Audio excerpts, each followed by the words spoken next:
Hello বন্ধুরা, আমি ঋতিকা। আমার আরও একটা নতুন ভিডিওতে তোমাদের সবাইকে স্বাগত। দিনটা ছিল 1 তারিখ, মানে ফেব্রুয়ারি মাসের 1 তারিখ। জানি ভিডিওগুলো দিতে অনেক লেট হয়ে যাচ্ছে, এর পর প্রচুর ভিডিও জমে আছে আমার, সব ধীরে ধীরে তোমাদের সাথে শেয়ার করব। কেননা মাঝে সম্রাট এসেছিল, ঘোরাফেরা, তার ফলে আর মাঝের ভিডিওগুলো এডিট করা হয়নি আর তোমাদের সাথে শেয়ারও করা হয়নি।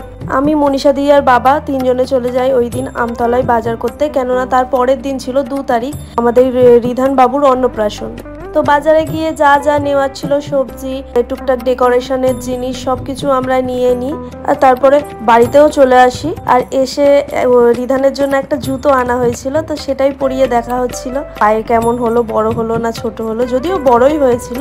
আর এইদিকে তো এর খুশির শেষই নেই, একটুতেই এখন এত হাসে মিষ্টি করে, খুব ভালো লাগে। তারপর সন্ধ্যেবেলা ঘুম টুম থেকে উঠে আমি কিছু কাজ করছিলাম আর ওখানেই বসেছিল।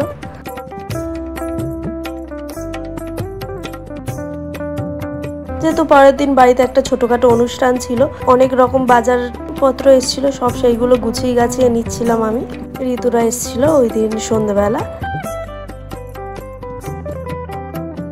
তারপর তো আমরা অনেক দিন পর গুছিয়ে সবাই মিলে বেশ ফুচকা খেলাম মজা করে। ওই দিন রাতে ভিডিওটা আর কন্টিনিউ করা হয়নি, তারপর গল্প আড্ডা করে যে যা শুয়ে পড়েছিলাম। এই ভিডিওটা ছিল পরের দিন সকালবেলা। আগের দিন রাতে আমি, মনীষা দিদি আর রিধান একসাথে শুয়েছিলাম, আর পরের দিন দুজনে একসাথেই ঘুম থেকে উঠেছিলাম। মনীষা দিদি গেছিল বাজারে আর রিধান ছিল আমার কাছে। মনীষা দিদি বাজার থেকে এসে ওকে স্নান করিয়ে দিচ্ছিল। আমাদের না ওই নান্নি মুখ যে ব্যাপারটা থাকে অন্নপ্রাশনে, সেই ব্যাপারটা আগে ছিল, কোনো কারণে বন্ধ হয়ে গেছে, তাই এমনি স্নান করিয়ে দিচ্ছিল ওকে। আর এখানে আমার মাও এসে গেছিল, মা টিফিন করছিল, সঙ্গে সঙ্গে আমাকেও খাওয়াচ্ছিল। আর 2 তারিখ আমরা জাস্ট ঘরযোগে ঘরোয়াভাবে একটা অনুষ্ঠান হয়েছে, মনীষা দিদির মা বাবা, আমার মা বাবা, এরকম ভাবে। ওই দিন মেন অন্নপ্রাশনের ডেট ছিল, ওই দিন মুখে ভাত দিয়ে আমরা রেখে দিয়েছিলাম। যেহেতু সম্রাট বাড়িতে ছিল না, তাই আমাদের মেন অনুষ্ঠানটা হয়েছিল 10 তারিখে। তার ব্লগও তোমাদের সাথে শেয়ার করব, খুব তাড়াতাড়ি চেষ্টা করব। আর এখানে পুচকের থালা রেডি হচ্ছে। জানি কিছুই খাবে না, তাও একটা সাজিয়ে গুজিয়ে দিতে ভালো লাগে, যার জন্য এত কিছু করা। এখানে আমরা সবাই মিলেই সাজাচ্ছিলাম, বাবা, আমি, মুসু, মনীষা দিদি, ঋতু, সবাই মিলেই ওর থালাটা সাজানো হচ্ছিল। আর বাবু তো ওইদিকে ঘুমিয়ে কাঁদা। আমরা যতক্ষণে ওইগুলো রেডি করছিলাম, মনীষা দিদি ওকে রেডি করছিল, কিন্তু ও এতটাই টায়ার্ড যে ওর চোখ থেকে ঘুমই ছাড়ছিল না, ঘুমিয়েই পড়ছিল, তার জন্য কান্না করে দিচ্ছিল। মনীষা দিদিরা যেহেতু 2 বোন, তাই দাদুই মুখে ভাত দিয়েছিল, মনীষা দিদির বাবা মুখে ভাত দিয়েছিল। প্রথমেই ভালো করে সবকিছু সবার সাথে একটু ছবি টবি তুলে নেওয়া হলো, তারপরে শুরু হলো আশীর্বাদ করা। বড়রা সবাই পরপর আশীর্বাদ শুরু করলো।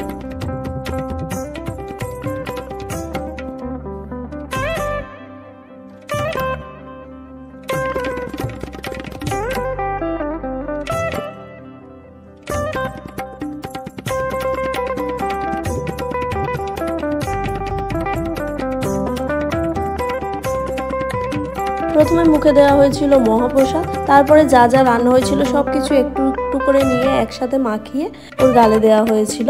যাই হোক, ব্যাপারটা প্রথমে বুঝতে পারিনি বলে একটু কান্নাকাটি করছিল।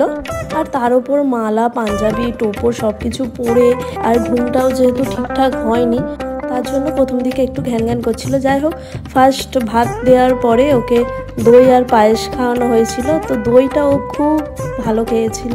তারপরে এখানে ওর থালার সামনে বসিয়ে দেওয়া হয়েছিল কি করে দেখার জন্য। আর তারপর আবার কি সব কিছু নিয়ে আবারও ফটো তোলা হচ্ছিল, চকলেট, মাছের মাথা, চিংড়ি, সব কিছু নিয়েই ছবি তোলা হচ্ছিল। আর তখন কিন্তু বাবু বেশ মজা পেয়ে গেছে সামনে এত কিছু দেখে, তখন আর কান্নাকাটি করছিল না। আর আমরা গোল হয়ে বসে সবাই ওর কাণ্ড কারখানা দেখছিলাম। যাই হোক, ওর খাওয়া দাওয়া হয়ে যেতে ওর ড্রেস চেঞ্জ করে মা আবার ওর হাতে একটা শশা দিয়েছিল, সেটা নিয়ে খেলা করছিল। তারপর ধীরে ধীরে সব আমরাও খেতে বসে যাই। খাওয়া দাওয়া করে আর কোনো কিছু ভিডিও করা হয়নি। রাতে সারেগামাপার ফাইনাল হচ্ছিল, সেটা দেখলাম। আর ভিডিওটা এখানেই শেষ করলাম। বাই।